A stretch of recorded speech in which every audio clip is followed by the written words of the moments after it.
हाल ही में हुए यूके के इलेक्शंस में ऋषि सुनाक की पार्टी हार गई है और कीयर स्टार्मर की लीडरशिप में लेबर पार्टी की हिस्टोरिक जीत हुई है। अब कीयर स्टार्मर यूके के अगले पीएम होंगे। ऋषि सुनाक कंजर्वेटिव पार्टी से बिलोंग करते हैं, जबकि कीयर स्टार्मर लेबर पार्टी से हैं।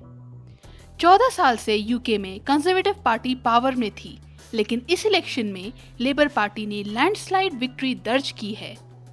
लेबर पार्टी की लेफ्ट विंग आइडियोलॉजी है, मतलब ये socialism, welfare state, social justice, equality, workers rights जैसी चीजों से ज्यादा एसोसिएट करती है, जबकि कंजर्वेटिव पार्टी की राइट विंग आइडियोलॉजी है। ये फ्री मार्केट इकोनॉमी में गवर्नमेंट का limited intervention, traditional values, individual responsibility जैसी चीजों पर जोर देती है। लेबर पार्टी का एम्फेसिस रहता है हायर टैक्स रेट्स और इंक्रीज गवर्नमेंट स्पेंडिंग की तरफ, जबकि कंजर्वेटिव्स लोअर टैक्सेस और रिड्यूस पब्लिक स्पेंडिंग पर एम्फेसाइज करते हैं। एक तरफ जहां यूरोप में हमें राइट विंग की वेव दिखाई दे रही है, वहां यूके में इसके बिल्कुल विपरीत left wing party full majority के साथ पावर में आई है। तो अब जब इलेक्शंस के बाद यूके में गवर्नमेंट बदल गई है, तो इसका India UK free trade agreement के नेगोशिएशंस पर क्या असर पड़ेगा, चलिए समझते हैं। भारत और यूके के बीच पिछले 2 साल से एक फ्री ट्रेड एग्रीमेंट की बात चल रही है। एफटीए एक तरह का इकोनॉमिक कोऑपरेशन होता है, जिसमें देशों के बीच ट्रेड बैरियर्स को कम किया जाता है। इसमें देशों के बीच में एग्रीमेंट होता है, जिसका एम होता है इंपोर्ट्स और एक्सपोर्ट्स के बैरियर्स को रिड्यूस करना। ऐसा करके इंटरनेशनल बॉर्डर्स के अक्रॉस गुड्स एंड सर्विसेज का स्मूथ एक्सचेंज प्रमोट किया जाता है। अभी भारत और यूके के बीच अराउंड $20 बिलियन का ट्रेड होता है। एफटीए हो जाने से ये बढ़ेगा, क्योंकि बहुत सारे गुड्स के ऊपर टैरिफ्स कम हो जाएंगे। यूके से एक्सपोर्ट हुए कार्स, मेडिकल इंस्ट्रूमेंट्स और क्लोथ्स जैसे आइटम्स पर भारत में हाई टैरिफ्स के कारण ये यहाँ पर महंगे हो जाते हैं, जिनसे इनकी डिमांड कम हो जाती है और एक्सपोर्ट्स गिरने लगते हैं। कुछ ब्रिटिश आइटम्स पर तो इंडिया में 100%, इवन 150% का टैरिफ लगता है। मतलब 10,000 रुपए का कोई यूके का आइटम है तो उस पे 150% का टैरिफ लगकर वो भारत में 25,000 रुपए का मिलेगा, यानी 2.5 गुना ज्यादा महंगा।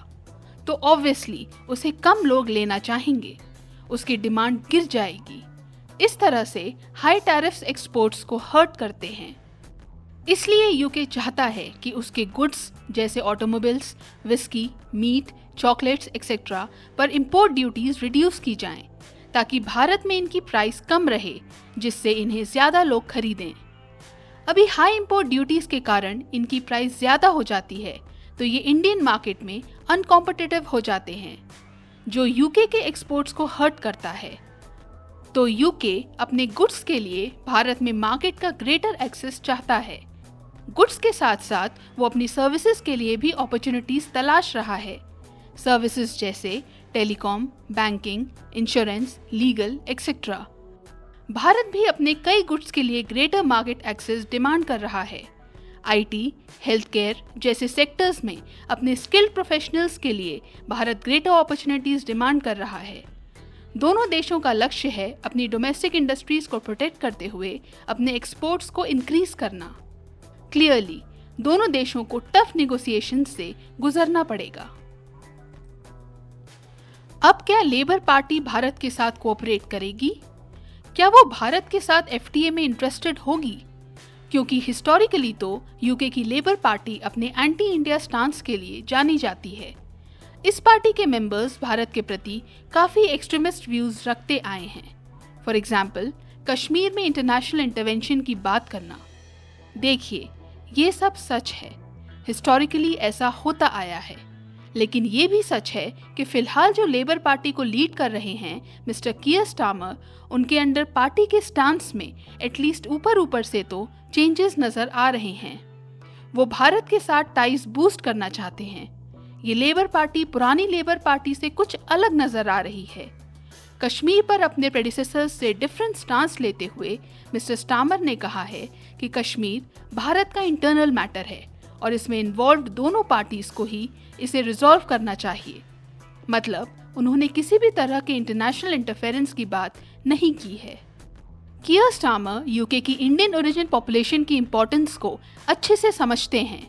इंडियन ओरिजिन के लोग यूके में लार्जेस्ट इमिग्रेंट ग्रुप हैं, तो डेफिनेटली उनकी पॉलिटिकल यूटिलिटी को देखते हुए स्टार्मर एंटी इंडिया स्टांस लेकर उन्हें नाराज नहीं करना चाहेंगे। फर्दर, वेस्टर्न कंपनीज चाइना पर अपनी ओवर डिपेंडेंस को कम करना चाहती हैं। पैंडेमिक के दौरान सप्लाई चेन डिस्ट्रप्शन ने उन्हें चाइना +1 पॉलिसी की तरफ पुश किया। ऐसे में उनके लिए भारत एक अच्छा ऑप्शन है। यूके की बात करें तो हम जानते ही हैं कि ब्रेग्जिट के बाद से वो नए मार्केट्स की एक्सेस चाह रहा है। तो ऐसा नहीं है कि यूके में लेबर पार्टी भारत से FTA डील के अगेंस्ट है, वो तो इसे आगे बढ़ाना चाहते हैं। इनफैक्ट स्टार्मर की लीडरशिप के अंडर तो लेबर पार्टी कंजर्वेटिव पार्टी से सवाल कर रही थी कि इस डील को साइन करने में इतनी देर क्यों हो रही है। तो अभी के लिए तो ऐसा नजर आ रहा है कि FTA को लेकर यूके की नई गवर्नमेंट पॉजिटिव है।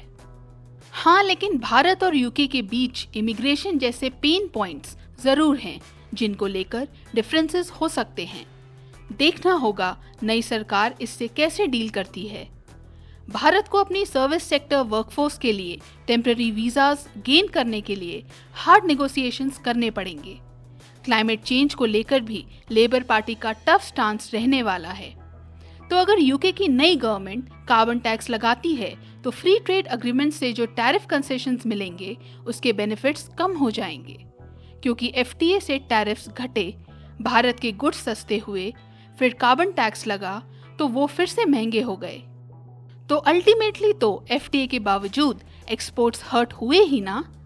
इसलिए भारत चाह रहा है कि उसे कार्बन टैक्स पर कुछ रिलैक्सेशन मिले।